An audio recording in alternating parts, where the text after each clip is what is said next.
Meu grupo vai falar sobre sepse, ou síndrome da resposta inflamatória sistêmica. Meu grupo é composto pela Amarilis, a Carolina Ortiz, eu e a Marcela Chinaglia.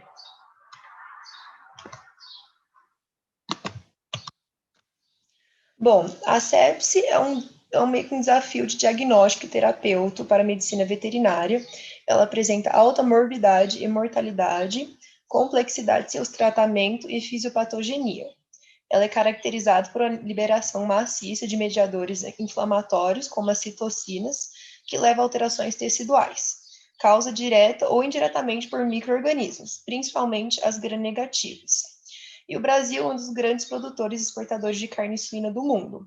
A ocorrência de doenças infecto-contagiosas que atingem o rebanho em alta mortalidade afeta o mercado de exportação, aumentam os custos de produção e causam perda econômica, além dos riscos à saúde pública.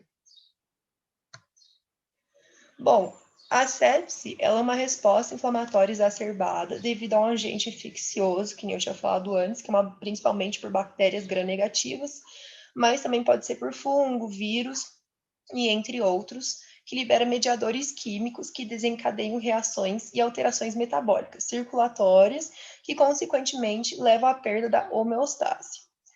A eliminação do agente primário não irá cesar os sinais apresentados e não garante o sucesso no tratamento, já que as alterações ocorridas no organismo são decorrentes de uma fase posterior à infecção e não relacionada diretamente ao agente, o que dificulta o diagnóstico, o tratamento e também o prognóstico, no caso.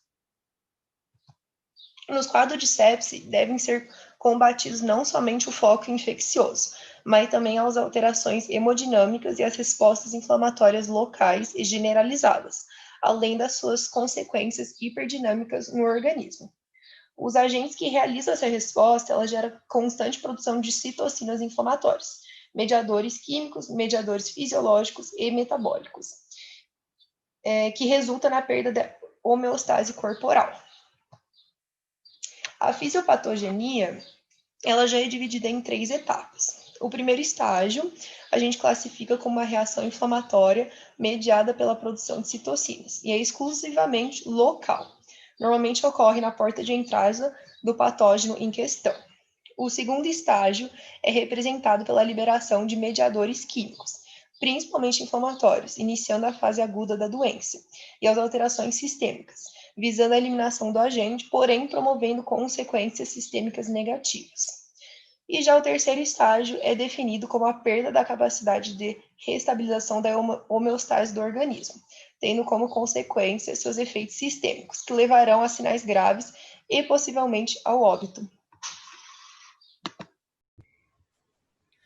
Oi, gente, meu nome é Marcela e eu vou continuar um pouco falando sobre a fisiopatogenia do nosso trabalho. Vou falar um pouco sobre as toxinas produzidas pelos agentes infecciosos.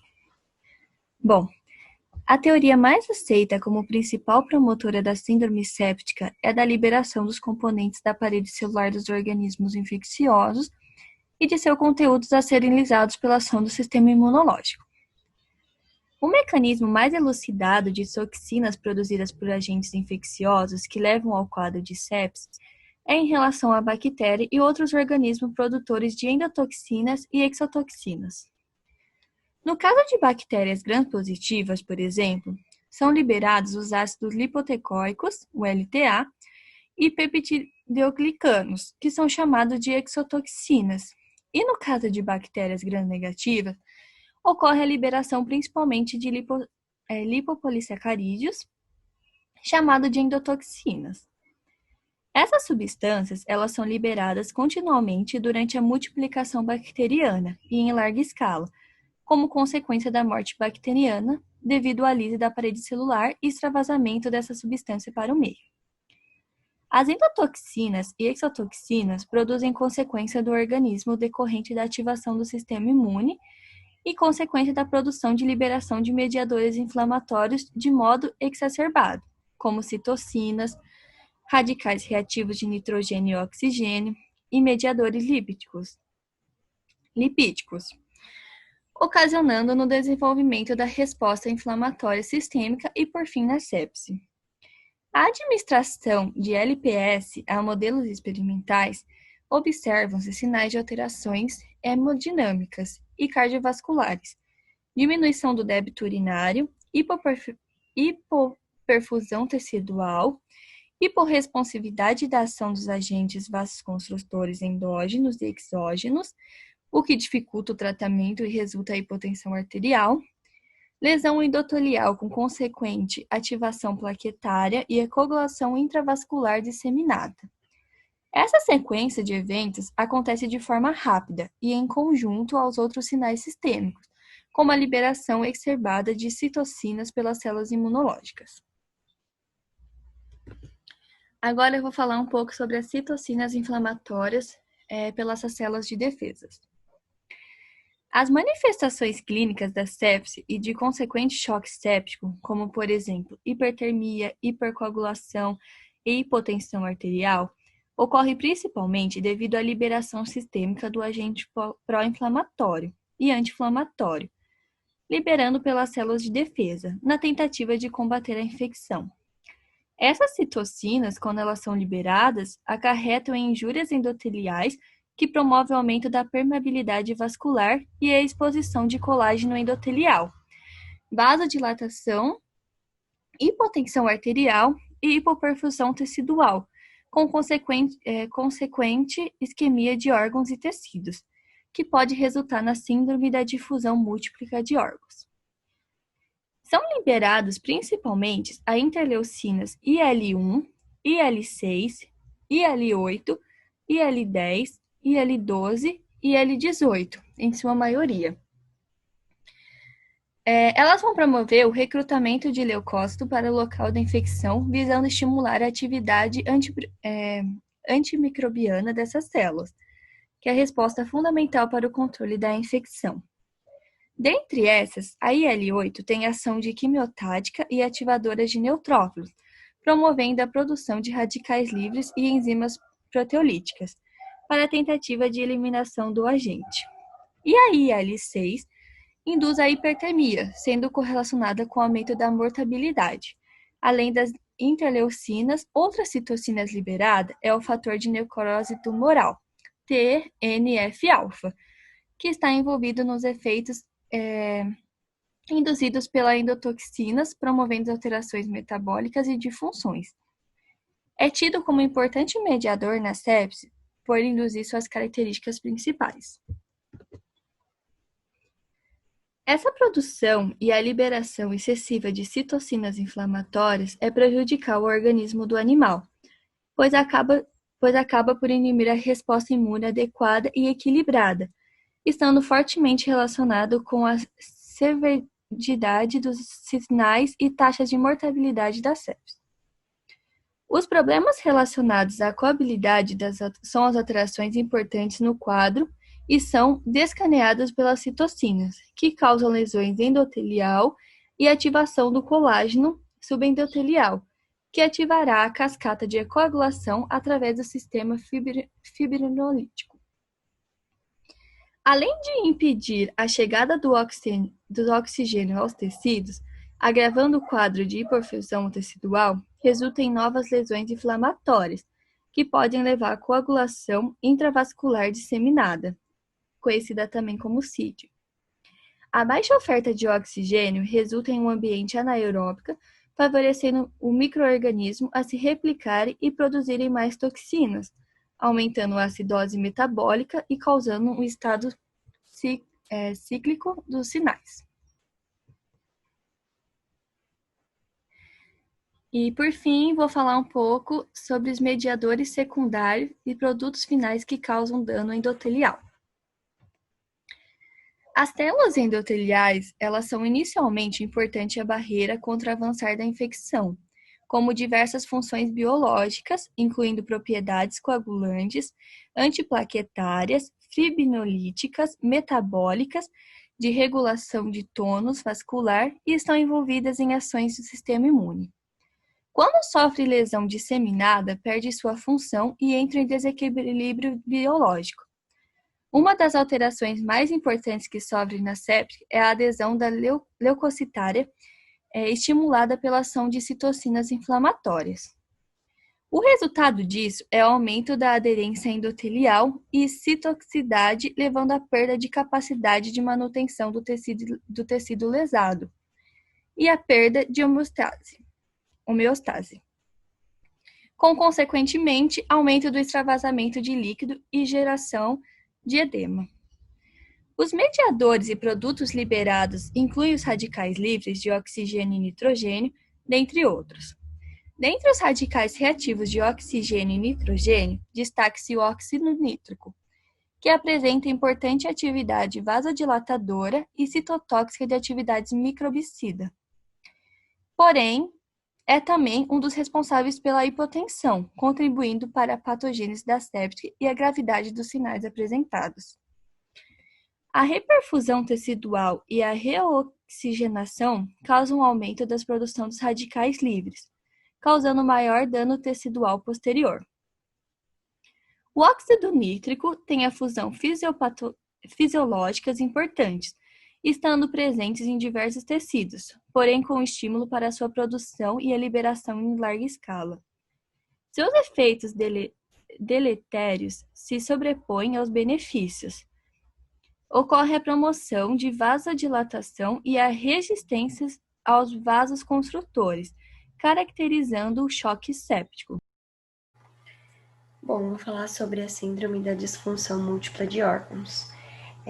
No sistema renal, o sistema renina-angiotensina-aldosterona, o SRA, é ativado devido à hipotensão, com o intuito de aumentar o volume circulatório e o débito cardíaco, para tentar evitar a injúria renal aguda. No sistema hepático, a função hepática também é prejudicada devido à hipotensão arterial, e com isso o fígado tem a sua diminuição do metabolismo, acarretando o aumento do metabólitos e de substâncias tóxicas ao organismo em níveis séricos, agravando o quadro.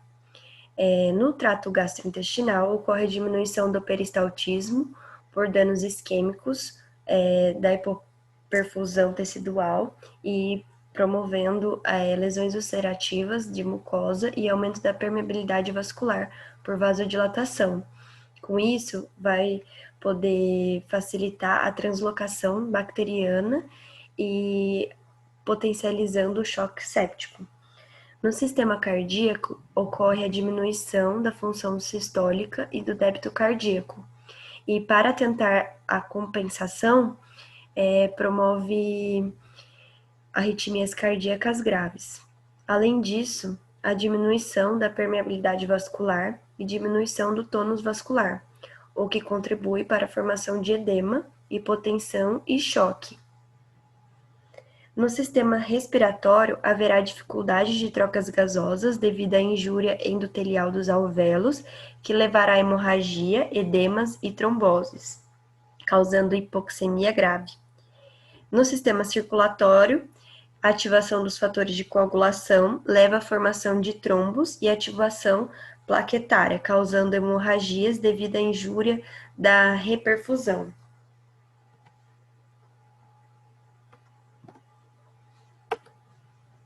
Aqui é um esquema resumindo o que eu acabei de falar. Então, a entrada do patógeno, que vai ocasionar a produção de endotoxinas e exotoxinas pelo agente, produção de citocinas, mediadores químicos, radicais reativos de oxigênio e nitrogênio e ativação do sistema de coagulação. Tudo isso por conta da hipotensão arterial e hipertensão pulmonar, que vai causar nos rins insuficiência renal, nos pulmões síndrome aguda respiratória grave, coagulação intravascular disseminada, no fígado insuficiência hepática, no coração falência cardíaca e no intestino translocação bacteriana.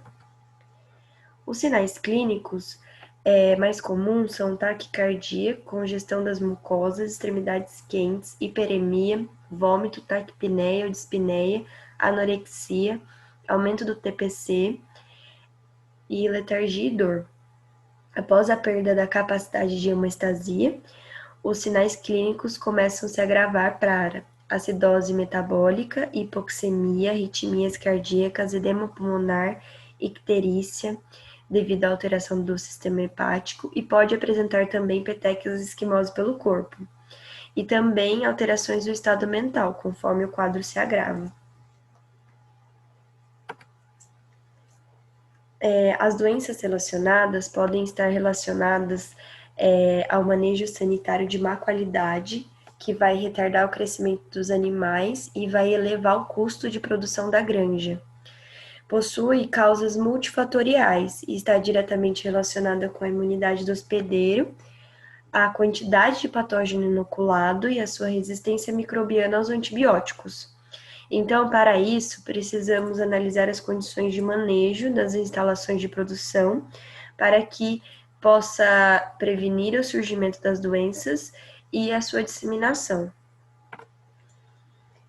Das doenças relacionadas, a doença de edema, mais conhecida como colabacilose enterocêmica, é causada pela bactéria Escherichia coli, que produz toxinas, afeta principalmente os leitões após a desmama, está relacionado ao manejo sanitário inadequado, alimento de baixa qualidade, contaminação ambiental, excesso de frio ou umidade das instalações e também estresse do animal. A morbidade da doença é variável, podendo afetar até 80% dos animais do rebanho durante os surtos. E a Escherichia coli pode resultar da doença devido à presença de fímbrias e à capacidade produtiva de toxinas, possuindo seu efeito patogênico aumentado. E a Escherichia coli é um agente comum que causa sepse. E a Escherichia coli extraintestinais estão associadas com um quadro de septicemia e infecções do trato urinário. Aí aqui imagem do sinal clínico, que é um edema de intestino, e os principais sinais clínicos é diarreia, desidratação e apatia. Também pode aparecer edemas nas articulações, icterícia e incoordenação motora. Uma zoonose de alta incidência nos últimos 10 anos, que teve o seu maior surto em humanos em 2005 na China. É uma doença causada pela bactéria Streptococcus suis e ela causa meningite, sepse, artrite, endometrite, seguida de aborto. Existem em cerca de 35 sorotipos de S. suis conhecidas e eles possuem diferentes genótipos e fenótipos, o que confere a esses sorotipos diferenças de virulência. E com isso, o sorotipo 2 é considerado o mais virulento e patogênico. Além de ser o que causa maior gravidade de sintomas, ele é o que é mais visto em casos da doença. Em suínos também, os sorotipos mais comuns de se encontrar são do 1 ao 9, mas o mais comum é o 2, e inclusive foi esse sorotipo 2 que causou o surto nos humanos na China.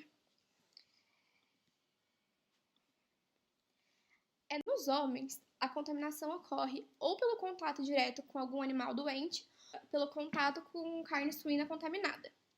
E a sintomatologia nos homens vai ser uma meningite, seguida de um quadro grave de sepse, podendo levar a pessoa a óbito muito rápido e deixa sequelas gravíssimas nos que sobrevivem.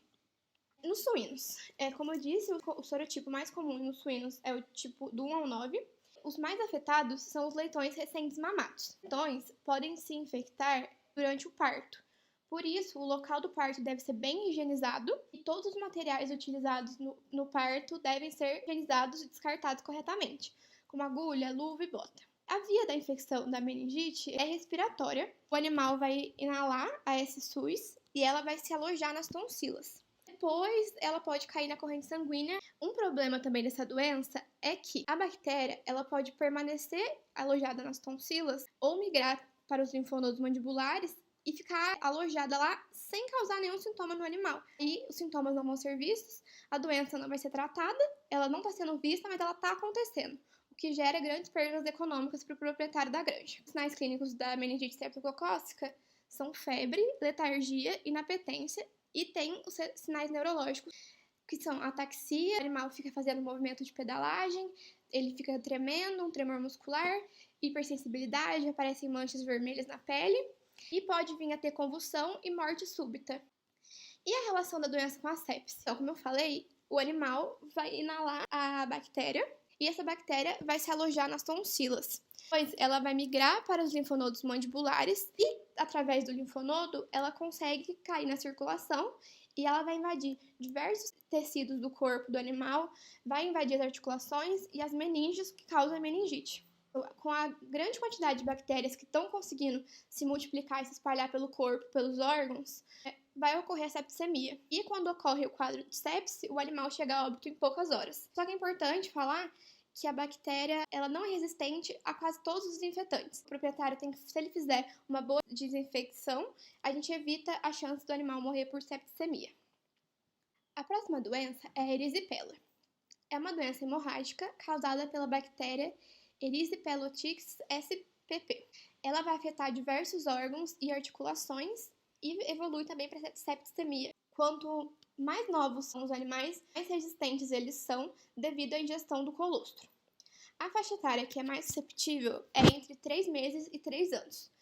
Os animais que tenham mais de 3 anos dificilmente vão conseguir pegar essa doença, porque ele cria uma imunidade. Não vai demonstrar sintomatologia clínica, porque ele teve diversas infecções clínicas durante a vida e o que tornaram ele imune. E a contaminação ocorre quando o animal ingere água ou alimento contaminado. E também ela consegue entrar através de feridas na pele do animal. E, em alguns casos, as mães também podem transmitir para os leitões. Existem várias espécies de erisipela.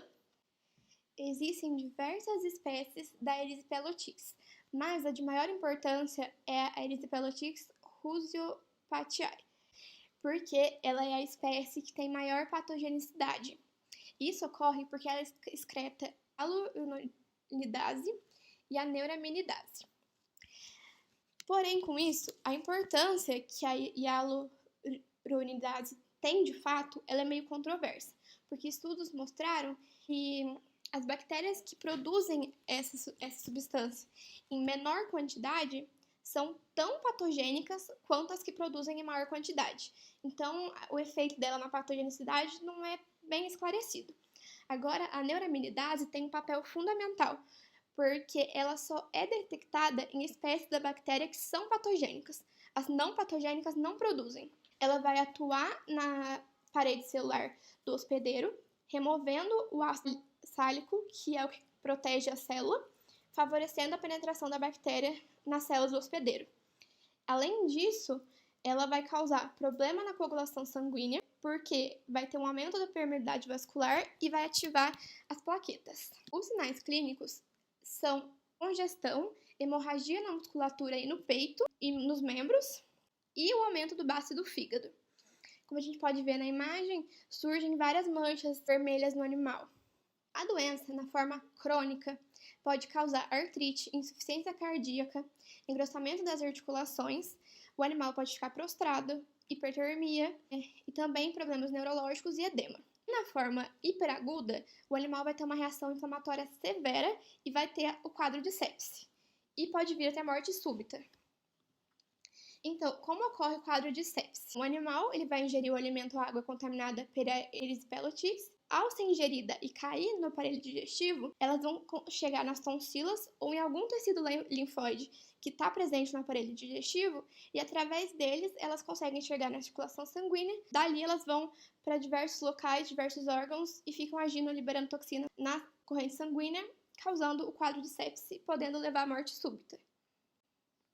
A doença de Glasser é uma doença causada pela bactéria Haemophilus parasuis. Essa bactéria ela é normalmente encontrada na flora bacteriana da cavidade nasal de suínos saudáveis. Então, ela normalmente não causa nenhum problema. Ela só vai causar o problema se o animal tiver estresse. Quando ela ocorre, a bactéria vai atacar as articulações, vai atacar órgãos como intestino, pulmão, coração e cérebro.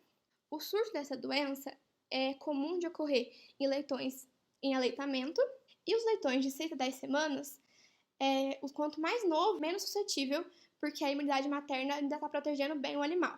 O problema acontece em animais jovens, bem jovens, quando a imunidade materna não foi passada corretamente. Aí a doença vai ser um problema. A ocorrência dessa doença depende do estado imunológico dos animais, além de alguns quesitos ambientais. Ela é gerada por estresse.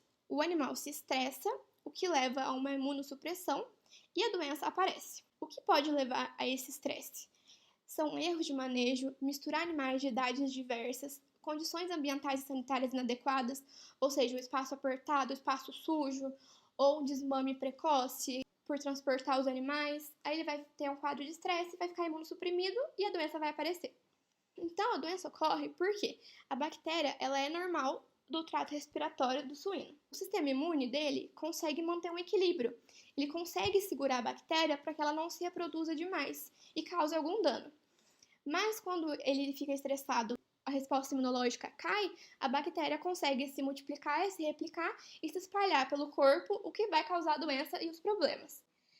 A sintomatologia inclui febre alta, tosse, apatia, descarga purulenta, inflamação nas articulações seguida de dor e claudicação. Os cachorros podem ter laminite e as fêmeas podem sofrer miosite aguda seguida de aborto, dificuldade respiratória, ficam apáticos. Esses sintomas nervosos, que são tremores, movimento de pedalagem, o animal fica em decúbito lateral, não consegue se mover direito. E os leitões que apresentam a doença crônica, ele vai ser aquele animal que não vai conseguir andar direito, ele vai respirar muito fraco, vai ter o pelo arrepiado e sem brilho.